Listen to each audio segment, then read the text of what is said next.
Olá pessoal, estamos de volta para mais uma aula de matemática, aqui nossa aula de número 21.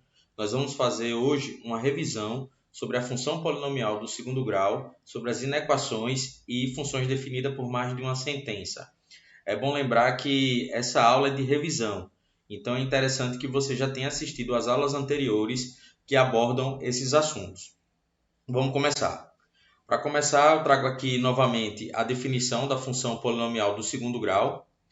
Dá-se o nome de função polinomial do segundo grau ou função quadrática a toda função f de r da forma f de x igual a x ao quadrado mais b vezes x mais c, com a pertencente ao conjunto dos números reais não nulos e b e c pertencente ao conjunto dos números reais.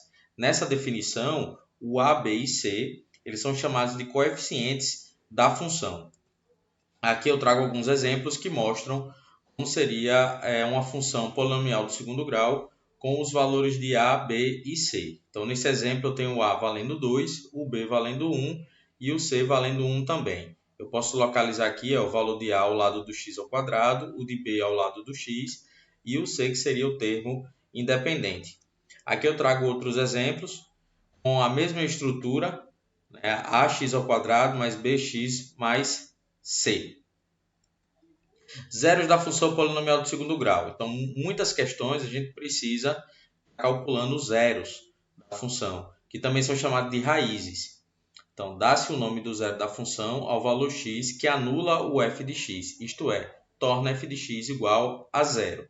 Os zeros da função são os locais onde a função intercepta o eixo das abscissas. Essa definição serve para qualquer outra função, mas aqui para estar calculando os zeros da função polinomial do segundo grau, nós vamos usar umas expressões matemáticas conhecidas por vocês, né? Que a gente precisa calcular aqui o discriminante, o delta, e depois usar esse valor de delta para achar os valores de x e x'. Então tá aí, fazendo f de x igual a zero, temos uma equação do segundo grau, ax ao quadrado mais bx mais c igual a zero. Para encontrar os zeros, podemos usar a expressão. Certo? Quando você usar aqui o sinal de mais, você acha o primeiro zero, que a gente chama de x', e quando você usa o sinal de menos, você acha o segundo zero. Toda função ela pode ser representada por gráficos. O gráfico da função polinomial do segundo grau, ele é uma parábola, certo? Então, ele tem esse aspecto. Aqui, no caso, eu tenho uma parábola com concavidade para cima. E aqui eu tenho uma parábola com concavidade para baixo, certo? Eu consigo determinar se essa concavidade é voltada para cima ou para baixo olhando o valor do coeficiente A. Então, se A for maior que zero, concavidade voltada para cima. E se o A for menor que zero, concavidade voltada para baixo. Então, A positivo, nós temos uma parábola com esse aspecto aqui, da primeira figura. A negativo, nós teremos uma parábola com o aspecto da segunda figura. Outra coisa que é importante ressaltar é que a parábola sempre intersecta o eixo das ordenadas no ponto 0 e c. Então, quando você tiver o valor de x 0, o ponto que ela vai intersectar aqui o eixo y vai ser o valor do coeficiente c, certo? Coordenadas do vértice da parábola. O vértice ele é aquele ponto de mínimo ou ponto de máximo de uma parábola. É o menor valor possível para a parábola se a concavidade for voltada para cima, ou é o maior valor possível da parábola se a concavidade estiver voltada para baixo. Para encontrar as coordenadas do vértice, o x e o y do vértice, nós podemos usar essas expressões matemáticas. Então, a primeira delas diz que é menos b sobre 2a, né? B e a são os coeficientes, e a do y vértice menos delta sobre 4a, onde o delta é aquele discriminante que nós calculamos para calcular as raízes também. Então, aqui eu tenho a representação do vértice quando ele for um ponto de mínimo, certo? Então, eu tenho aqui o x do vértice e o y do vértice. Nessa outra figura, eu tenho o vértice quando ele for o ponto de máximo, né? Concavidade para baixo, o vértice é o máximo. Concavidade para cima, o vértice é o mínimo. E aí eu trago também uma observação, né? Se a parábola tiver a concavidade voltada para cima, o y será o ponto de mínimo e, o contrário, o y será o ponto de máximo. Bom, avançando o estudo das funções, nós vimos também as inequações. E no início nós vimos as inequações do primeiro e do segundo grau. Então eu trouxe aqui os conceitos para a gente estar revisando. Dá-se o nome de inequação a qualquer sentença aberta por uma desigualdade. As inequações do primeiro grau com uma variável podem ser escritas em um dos seguintes formas, para A pertencente ao conjunto dos números reais não nulo e B pertencente ao conjunto dos números reais. Está aqui as formas. Veja que são 4 desigualdades possíveis. Eu tenho o primeiro membro como uma função do primeiro grau, certo? Uma equação polinomial do primeiro grau. Meu segundo membro aqui é 0.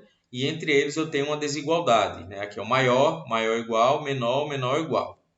Essa definição é muito semelhante para a inequação do segundo grau.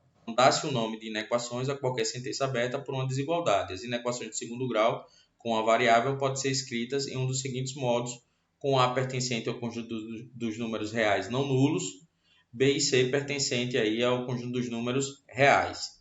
Então, está aqui 4 possibilidades.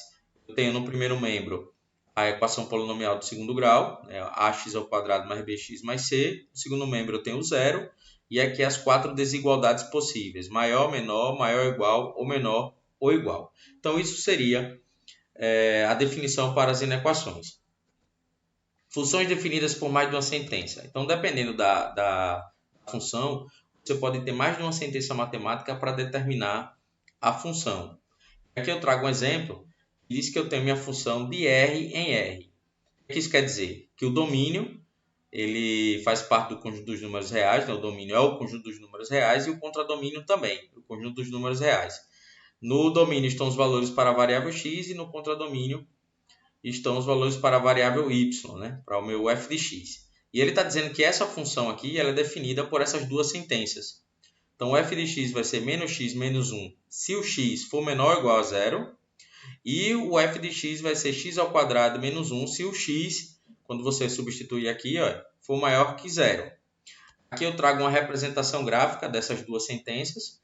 Então, perceba que quando o valor de x é menor ou igual a zero, ele se comporta como menos x menos 1.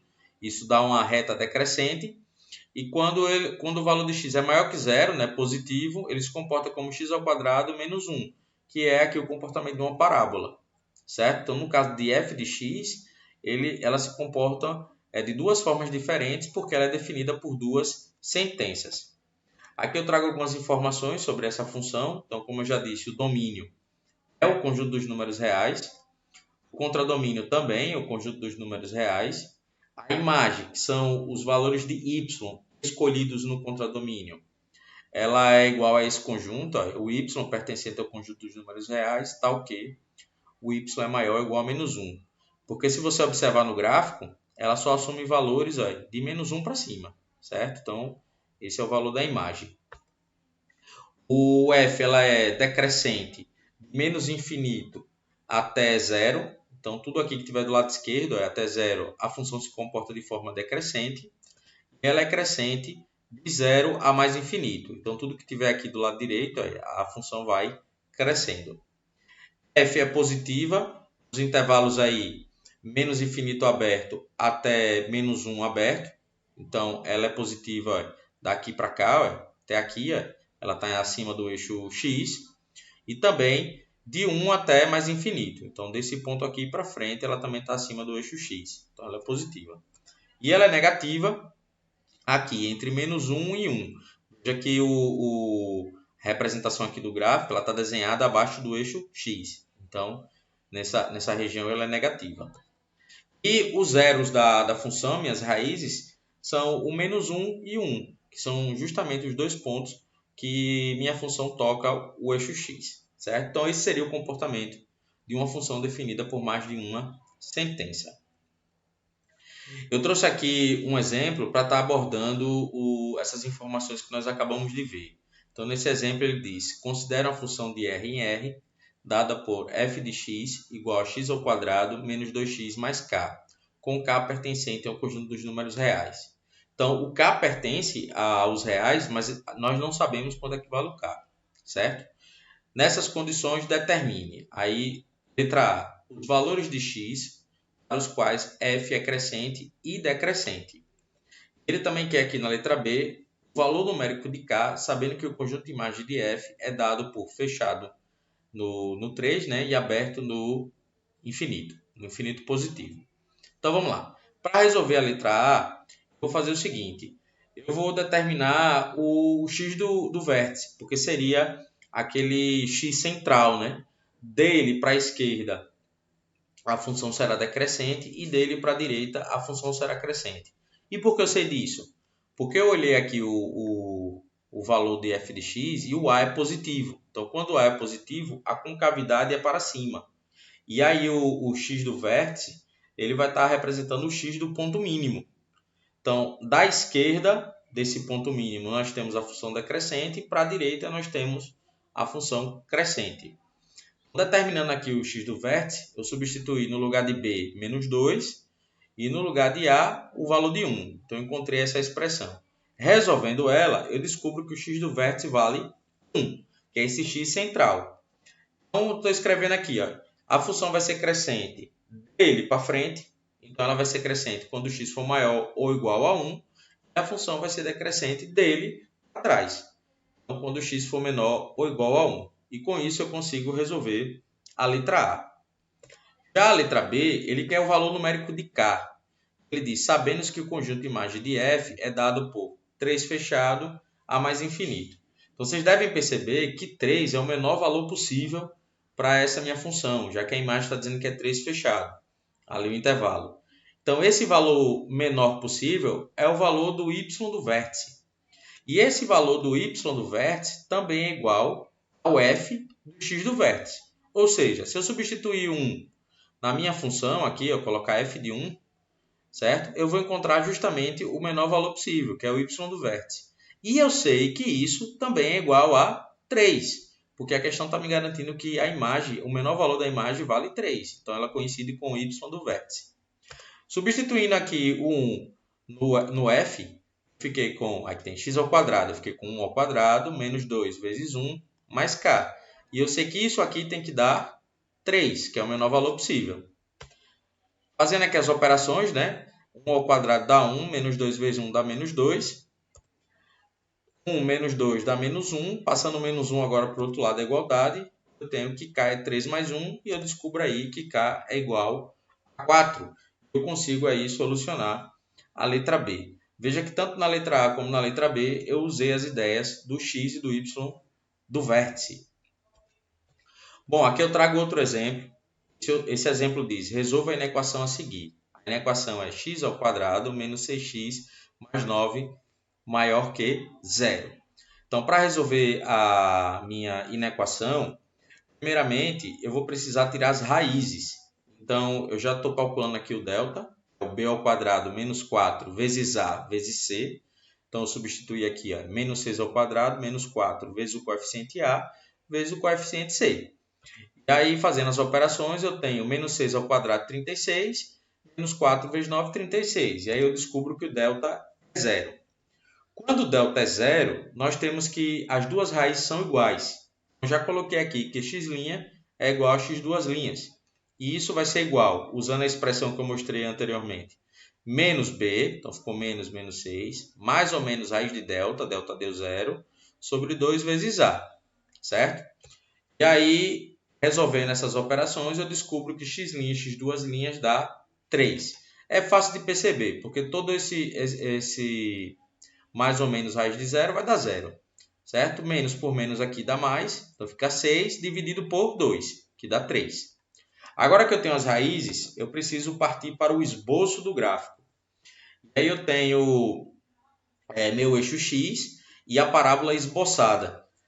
Ela toca o eixo x apenas num ponto, né, que vale 3. E esse ponto eu deixei com a bolinha aberta, porque ele só quer maior que 0. Se tivesse o igual aqui, vocês lembram que eu tenho que fechar a bolinha. Eu também já determinei os sinais, né?